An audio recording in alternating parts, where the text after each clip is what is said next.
Hi friends, welcome to Telugu creative channel. This is Arun Kumar. Welcome back to new video. So friends, previous గా మనం video అయితే upload చేసామన్నమాట. అసలు మా ఛానల్ ఎందుకు వీడియోస్ రాలేదు అండ్ ప్రాజెక్ట్ వర్క్స్ సంబంధించి ఒక అప్డేట్ ఇస్తూ వీడియోస్ అయితే చేసాము. అండ్ దానికి అయితే 30 మంది అయితే చూసారు. కేవలం 30 మెంబర్స్ అయితే చూసారనమాట. మీరు ఇంకా వీడియో చూడకుంటే ఒకసారి వెళ్ళి చెక్ చేయండి. ఆ వీడియోలో మనం మెయిన్ గా ప్రాజెక్ట్ వర్క్స్ కి సంబంధించి అప్డేట్ అయితే ఇచ్చాము.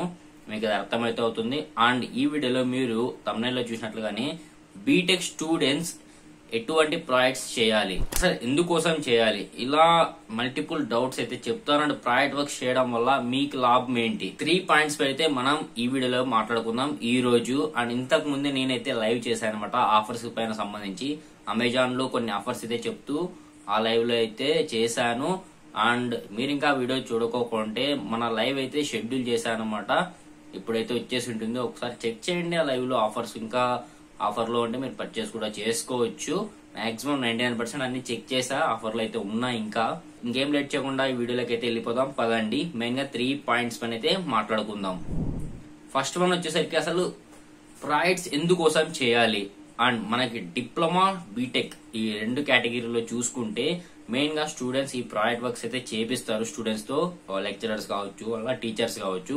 ఈ ప్రాజెక్ట్స్ చేయడం వల్ల మెయిన్ గా మనకి మార్క్స్ ఒక్కటే కాకుండా చాలా వరకు లాభాలు అయితే ఉన్నాయన్నమాట. ఎందుకు చేయాలి అంటే మెయిన్ గా మనకి రెజ్యూమ్ లో వెయిటేజ్ అనేది పెరుగుతుంది. మనం ఎటువంటి ప్రాజెక్ట్ చేస్తున్నాం, సో మనం ఒకవేళ ఇన్నోవేటివ్ ప్రాజెక్ట్ చేసామంటే మన రెజ్యూమ్ అనేది ఎక్కడికో వెయిటేజ్ అనేది వెళ్ళిపోతుంది అనమాట.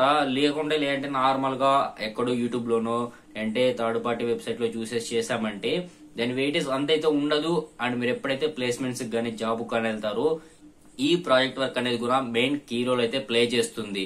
అండ్ అలాగే ఎందుకు చేయాలనే దాంట్లో ఇంకో విషయం ఏంటంటే ఈ ప్రాజెక్ట్ వర్క్ చేయడం వల్ల మనకైతే మీరు కొన్ని సందర్భాల్లో ఓన్ స్టార్ట్అప్ చేసుకునే ఛాన్సెస్ కూడా ఉంటాయన్నమాట. అదొక ఇన్నోవేటివ్ ప్రాజెక్ట్ అయితే దాన్ని మీరు స్టార్ట్అప్ లా కన్వర్ట్ చేసుకుని మీ ఓన్ బిజినెస్ అయితే ఎస్టాబ్లిష్ చేసుకోవచ్చు. ఇలా మల్టిపుల్ కేటగిరీస్ లో మనమైతే మల్టిపుల్ వేస్ అయితే క్రియేట్ చేసుకోవచ్చు అనమాట. ఈ ప్రాజెక్ట్ వర్క్స్ చేయడం వల్ల ఎందుకు చేయాలి అనే దానికి ఒక క్లారిటీ వచ్చిందని అయితే అనుకుంటున్నా. ఇంకా డెప్త్ కావాలంటే కింద కామెంట్ చేయండి. అండ్ మీరు ఫస్ట్ టైం మన ఛానల్ చూస్తుంటే తప్పకుండా సబ్స్క్రైబ్ చేసుకోండి. మీరు ఒకవేళ స్టూడెంట్ అయితే వీడియోని ఎండ్ వరకు అయితే చూడండి, ప్రతి ఒక్కరికి యూజ్ అయితే అవుతుంది. అండ్ మీ స్టూడెంట్ ఫ్రెండ్స్ కి అయితే షేర్ చేయండి. అండ్ సెకండ్ పాయింట్ వచ్చేసరికి ఎలాంటి ప్రాజెక్ట్ వర్క్స్ చేయాలి.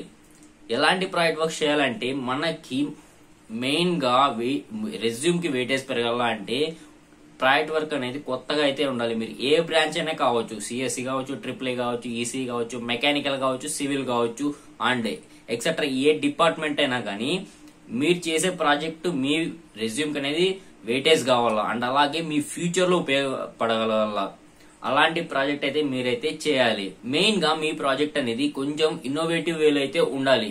ఇన్నోవేటివ్ అంటే ఏంటంటే, సో ఆల్రెడీ ఏదైనా ఒక ప్రాబ్లం ఉంటుంది మన చుట్టూ సమాజంలో గానీ మన చుట్టుపక్కల ఒక ప్రాబ్లం అయితే ఉంటది. ఆ ప్రాబ్లం ని సాల్వ్ చేస్తూ మీరు ఒక టూల్ కావచ్చు, లేదంటే ఒక సాఫ్ట్వేర్ కావచ్చు, లేదంటే ఒక సొల్యూషన్ లాగా ఏదైనా ఒకటి కనుక్కుంటారు కదా, అలాగైతే ఉండాలన్నమాట.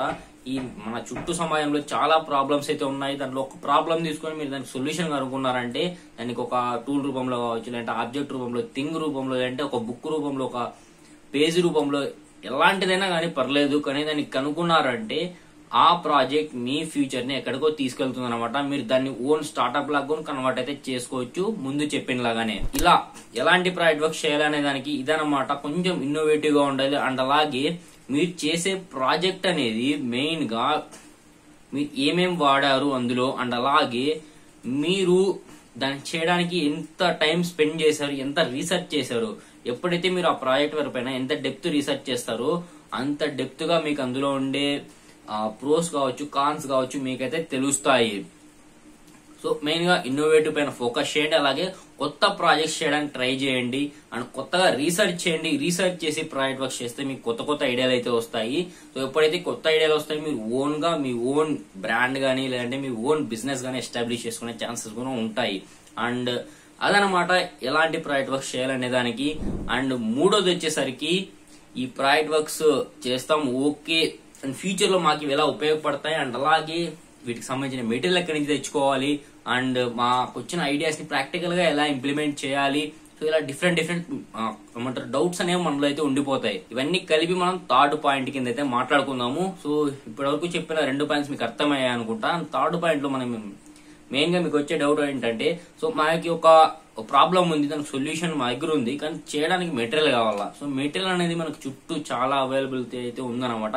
సో మెయిన్ గా ఒక ఈసీ బ్రాంచ్ తీసుకుందాం, అందులో వాళ్ళకి ఎలక్ట్రానిక్ ఐటమ్స్ కావాలి, ఆన్లైన్ లో దొరికేస్తాయి. మెకానికల్ బ్రాంచ్ తీసుకుందాం, దొరికేస్తాయి ఈజీగా చుట్టుపక్కల కావచ్చు. అండ్ మీరు చేసే ప్రాజెక్ట్ వర్క్ అనేది మీరు హ్యాండ్స్ ఆన్ మెయిన్ గా మీ చేతుల మీదుగా చేయండి. ఏదో బయట ఇచ్చి చేయడం అలా కాకుండా మీ చేతుల మీదుగా చేయండి. అండ్ వాళ్ళ హెల్ప్ కూడా తీసుకొని చేయొచ్చు అనమాట. సో వాళ్ళ హెల్ప్ తీసుకొని చేస్తే మీకు ఏమవుతుందంటే వాళ్ళకి మీకు కొంచెం గైడెన్స్ లాగా అయితే ఇస్తారు. అండ్ అలాగే వాళ్ళు ఎలా చేయాలి, ఎలా కరెక్ట్ వేలో చేయాలి అనేది కూడా చెప్తారు. సో ఇదనమాట. అండ్ తర్వాత వచ్చేసరికి మెటీరియల్స్ మనకి ఆన్లైన్ లో దొరికేస్తాయి. అండ్ అలాంటి ఆఫ్లైన్ స్టోర్స్ లో చాలా వరకు మెటీరియల్స్ ఉంటాయన్నమాట. ఎప్పుడైతే మీరు కమ్యూనికేషన్ బిల్డ్ చేస్తారో ఈ కమ్యూనికేషన్ ద్వారా కూడా మీకు ఈ ప్రాజెక్ట్ వర్క్స్ సంబంధించిన మెటీరియల్స్ కావచ్చు, డిఫరెంట్ థింగ్స్ అనేవి అయితే దొరుకుతాయి. సో ఇది థర్డ్ పాయింట్. మీకు అర్థమైంది అనుకుంటా. సో వీడియో ఎండ్ వరకు చూసింటే మీకు ఒక క్లారిటీ అయితే వచ్చి ఉంటుంది. అసలు ప్రాజెక్ట్ వర్క్స్ ఎందుకు చేయాలి, ఎందుకోసం చేయాలి అనేది. మెయిన్ గా ప్రాజెక్ట్ వర్క్స్ చేయడం వల్ల మన రెజ్యూమ్ వెయిటేజ్ అనేది పెరిగిపోతుంది. అండ్ అలాగే దాంతో పాటు మన ఫ్యూచర్ లో మన జాబ్ కావచ్చు, ప్లేస్మెంట్స్ కావచ్చు కూడా చాలా యూజ్ అయితే అవుతుంది అనమాట ఈ ప్రాజెక్ట్ వర్క్ అని. ఒక ప్రాజెక్ట్ వర్క్ ద్వారానే మనం మన ఓన్ స్టార్ట్అప్స్ కూడా స్టార్ట్ చేసిన రోజులు ఉన్నాయి, చాలా మంది అయితే ఉన్నారు. ఆ స్టోరీస్ అన్ని కూడా మీ ముందుకైతే తీసుకొస్తాను అన్నమాట. అవన్నీ మీరు మిస్ అవ్వకూడదంటే మన ఛానల్ ని సబ్స్క్రైబ్ చేసుకోండి. అండ్ అలాగే మీరు ఇంతవరకు వీడియోని చూసి ఇంకా లైక్ చేయకుండా తప్పకుండా లైక్ చేయండి. మీరు ఒకవేళ స్టూడెంట్ అంటే మీ స్టూడెంట్ ఫ్రెండ్ కి అయితే ఈ వీడియోని షేర్ చేయండి. వాళ్ళు చాలా మంది ప్రాజెక్ట్ వర్క్స్ కోసం కొంచెం కన్ఫ్యూజ్ ఉంటారు, వాళ్ళు కొంచెం గైడెన్స్ లాగా అయితే ఉంటుందని నేను ఆశిస్తున్నాను. అండ్ వీడియోని ఇంకా ఏమన్నా చేంజెస్ చేసుకోవాలంటే కింద కామెంట్ బాక్స్ ఉంది, కామెంట్ చేయండి. అండ్ అలాగే మీకు ఒకవేళ ప్రాజెక్ట్ వర్క్ కావాలన్నా లేదా ప్రాజెక్ట్ వర్క్స్ మాతో చేయించుకోవాలనుకుంటున్నా మీరు ఒక టైటిల్ పెట్టండి, ఆ టైటిల్ తగ్గట్టు మేము ప్రాజెక్ట్ వర్క్ అయితే చేసిస్తాము. మీరు ఒకవేళ ఈ డీటెయిల్స్ అన్ని కావాలనుకుంటే ఇది మన వాట్సాప్ నెంబర్ అన్నమాట. వెంటనే వచ్చేసి కాంటాక్ట్ అయితే అవ్వండి, హాయ్ అని పెట్టండి. మీకు మొత్తం మీకు ఈ టైటిల్ పెట్టండి, మీకు ఏమేమి డీటెయిల్స్ కావాలో అవన్నీ అయితే అక్కడ మాట్లాడుకుందాం.